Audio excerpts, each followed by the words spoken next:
There are moments in life that change everything, when time seems to freeze, and you can only watch helplessly as your world falls apart.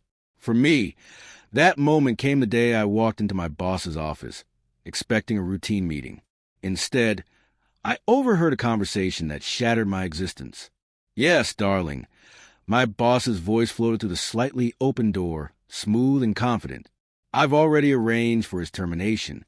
I've taken everything from him, his job, his family." Then came a laugh I knew too well.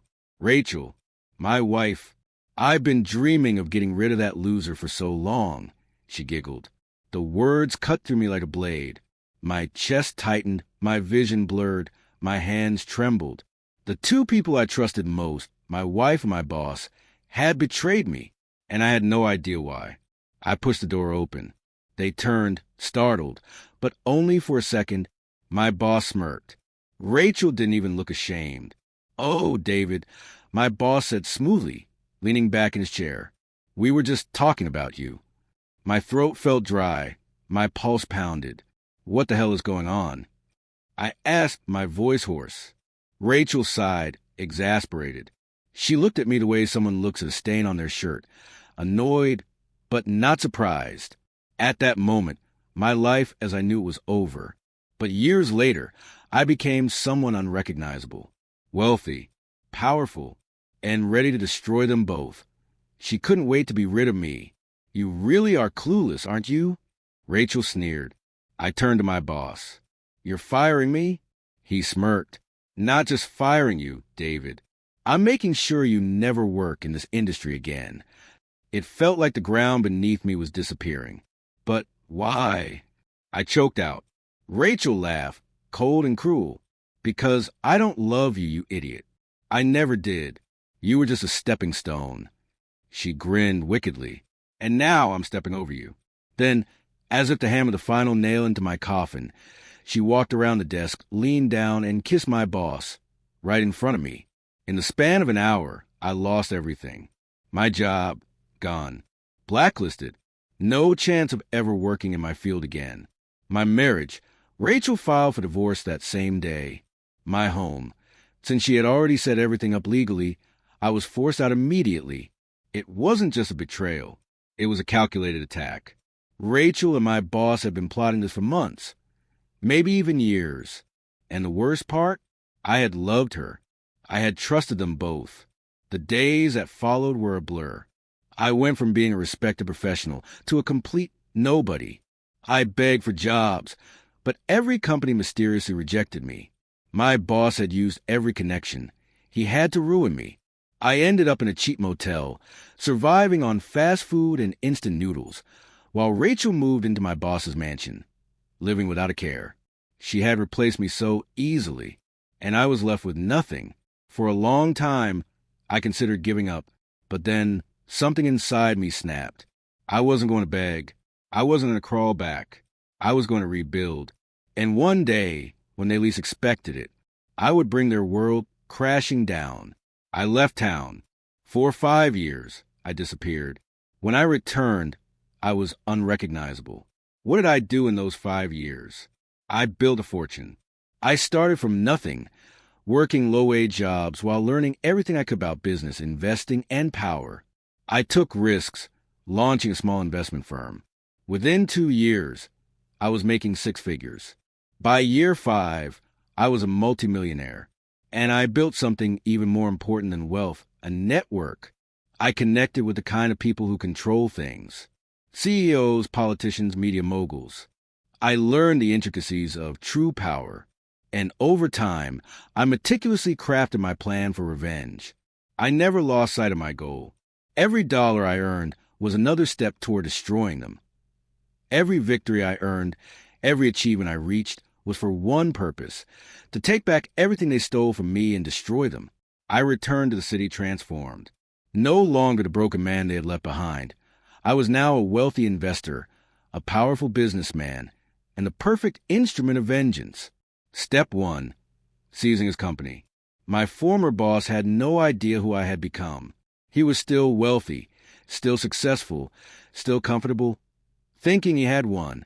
He had no clue I had been dismantling his empire from the shadows. Slowly but surely, I acquired shares in his company, buying my way in piece by piece, until one day, I became his superior.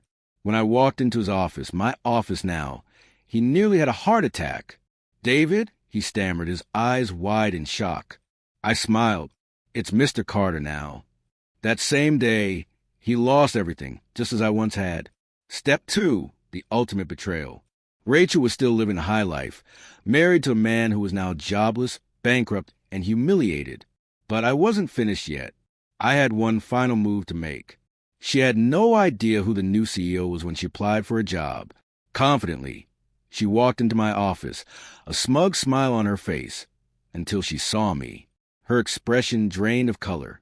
She turned as pale as a ghost. "David," she whispered. I leaned back in my chair, a grin spreading across my face. "You wanted me gone, Rachel," I said smoothly, gesturing around the office. "But now, I own everything. And you? You're nothing."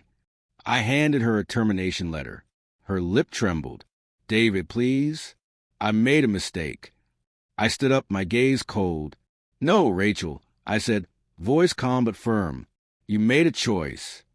Then I watched as she walked out of my office. Forever. Step 3, his complete ruin. Mark, my former boss, sat across from me in my office. His face was ashen, his hands shaking as he read the documents in front of him, his own termination papers. He looked up, eyes filled with disbelief. "David, this isn't possible." I leaned back in the chair that had once been his, a smirk playing on my lips. "Oh, but it is." I watched as the weight of realization crashed over him.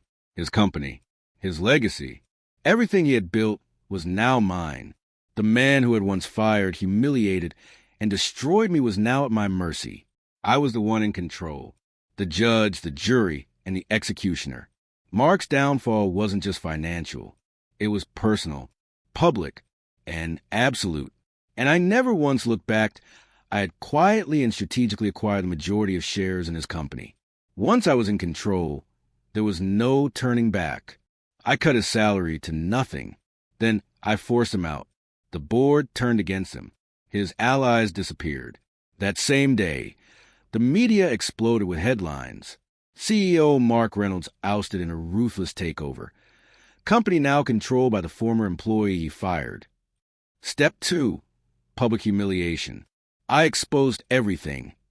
Every shady deal, every financial crime, every unethical move Mark had ever made. Within weeks, his reputation was destroyed. His business crumbled. His wealth evaporated. He lost everything. But I wasn't done. Step 3, Rachel's downfall. She thought she could crawl back to me. Rachel had spent her life using powerful men. First me, then Mark. Now, she had no one left. Step 1, cutting off every resource. No job, I made sure of that. No home, Mark's mansion was being seized. No financial support, Mark was bankrupt. Step 2, turning everyone against her. I sent her parents evidence of everything she had done. They disowned her. Her social circle vanished. No one wanted to be associated with a woman who had lost everything. Her name became a joke. She was nothing, but I wanted to break her completely.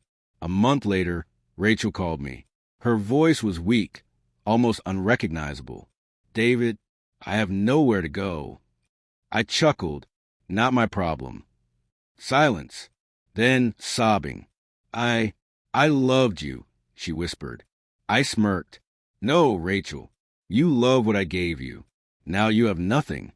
I let the words sink in and then hung up for good. The aftermath. Mark tried to rebuild his business, but no one would invest in him. Rachel was last seen working a minimum wage job, a far cry from the woman she used to be. And me? I was at the top of my game. They thought they had beaten me. They thought they had destroyed me. But in the end, I was the one who tore them down. And I never looked back.